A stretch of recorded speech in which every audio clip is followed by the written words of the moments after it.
محرم کو جو فضیلت ہے، خاص طور سے 10 محرم کو، یہ حضرت امام حسین رضی اللہ عنہ کی وجہ سے ہے یا اور کوئی وجہ؟ تفصیلات تو پہلے گزر گئی. دیکھیں 10 محرم کی فضیلت پہلے سے ہی آ رہی ہے، یہود و نصارہ بھی اس کے قائل تھے، قریش مکہ بھی اس کے قائل تھے. ٹھیک ہو گیا. یہ 10 محرم میں حضرت حسین رضی اللہ عنہ کی شہادت، یہ کیا معاملہ؟ بعض فضیلت ایسی ہوتی ہیں جو انسان کو اللہ اپنے فضل سے عطا فرماتے ہیں. بہت ساری مثالیں، کوئی رمضان میں مر گیا، کوئی حج کے دوران مر گیا، کوئی جمعے کے دن مر گیا. کسی کا اختیار ہے کہ جمعے کو موت آئے اس کو؟ تو یہ فضیلت اگر جمعے کے دن کی کسی کو ملی، جیسے نور جہاں کو کہتے ہیں جی 27ویں تاریخ کو وہ رمضان کے اندر اس کا جو ہے انتقال ہو گیا، تو کسی نے مولانا طارق جمیل صاحب سے پوچھا کہ جی یہ کیا ہو گیا؟ پھر اللہ سے کیس کر دو، پھر ڈر دے پریشان کیوں ہو بھائی؟ تو انہوں نے اس طرح کی بات کی. بھائی اللہ جسے چاہے جو چاہے عطا فرما دے، اللہ کی مرضی. تو بعض فضیلتیں انسان کے اختیار میں نہیں ہیں. ایک اس کی مثال، کچھ دن پہلے ایک جنازہ پڑھا حضرت صوفی سرور رحمۃ اللہ علیہ کا جامعہ شرفیہ لاہور میں. پورے پاکستان سے لوگ آئے ہوئے تھے، کئی کلومیٹر تک گاڑی کھڑی کرنے کی جگہ نہیں تھی. میں بھی بڑی گاڑی پہ تو گیا ہی نہیں، گاڑی کو دکان پہ شالمی کھڑے رکھا، وہاں سے ایک لڑکے کو ساتھ دیا، موٹر سائیکل میں بیٹھا اور جامعہ اشرفیہ کے قریب اتر کے وہ موٹر سائیکل پتہ نہیں کہاں لگا کے آیا. میں پیدل اندر گیا، ٹھیک ٹھاک رش، نماز جنازہ پڑھا. اتنے آدمی کس کے لیے آئے تھے؟ حضرت صوفی سرور رحمۃ اللہ علیہ کی نماز جنازہ کے لیے. لیکن آپ کو شاید معلوم ہو، اس دن ایک عورت کا جنازہ اسی وقت پڑھا گیا، سیم ٹائم. پتہ نہیں کون اللہ کی نیک بندی تھی. اس کے لیے تو پوری لاہور سے اور پورے پاکستان سے علماء نہیں آئے ہوئے تھے، لاکھوں کا مجمع اس عورت کے لیے نہیں جمع ہوا تھا. یہ کون سی فضیلت اس کو ملی؟ یہ اللہ نے اس کو دی، اس کا کوئی اختیار نہیں تھا. 6 گھنٹے پہلے، 12 گھنٹے بعد، ایک دن بعد مر جاتی تو پھر وہی روٹین کے لوگ جو ایک مدرسے میں ہوتے ہیں وہ ہوتے، چند کے رشتہ دار آ جاتے ہیں. ساری دنیا، سارے ملک سے اور خاص طور سے پورے لاہور سے جو علماء کا ایک کثیر مجمع جمع ہوا کہ کئی کلومیٹر تک معاملہ بن گیا.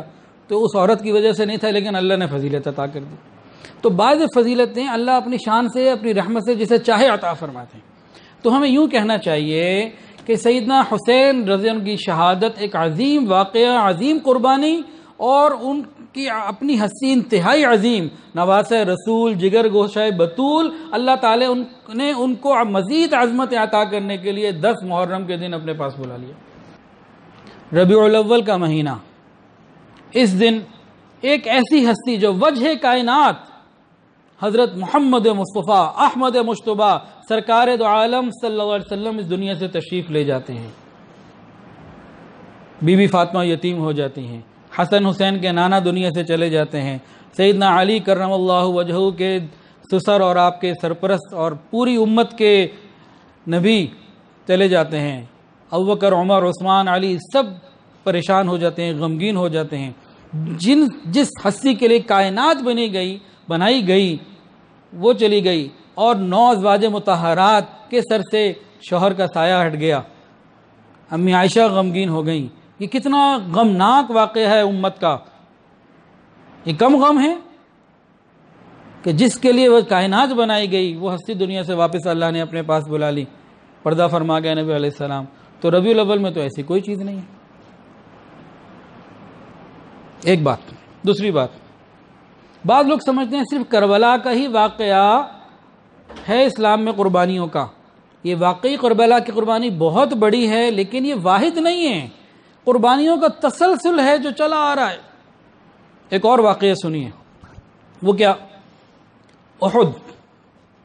صحابہ کرام 70 شہید ہوئے، نبی علیہ السلام کے دانت مبارک شہید ہوئے، آپ علیہ السلام کے محترم بزرگ محبت کرنے والے چچا، محبوب چچا، وہ شہید ہوئے. آنکھیں نکال دی گئیں، ناک کاٹ دی گئی، ہاتھ کاٹ دیے گئے، اور سینہ چاک کر کے دل کلیجے کو نکالا گیا، پاؤں کاٹ دیے گئے، جسم کے ٹکڑے ٹکڑے کر دیے گئے، اور دل اور کلیجہ نکال کے دشمن لے بھی گئے.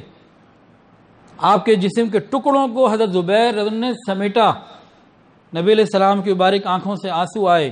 حضرت صفیہ آئیں، انہیں منع کیا گیا مت آؤ، یہ بھی تو اہل بیت میں سے ہیں، نبی علیہ السلام کے رشتہ دار ہیں. کہا نہیں، میں مبارکباد دینے آ رہی ہوں. نبی علیہ السلام نے حضرت حمزہ کی 70 مرتبہ نماز جنازہ پڑھی.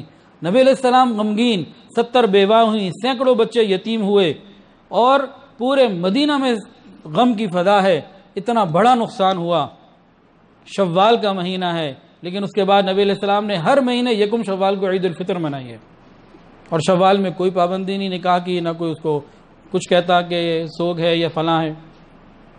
اب بات سمجھ میں آ رہی ہے؟ کچھ نہیں۔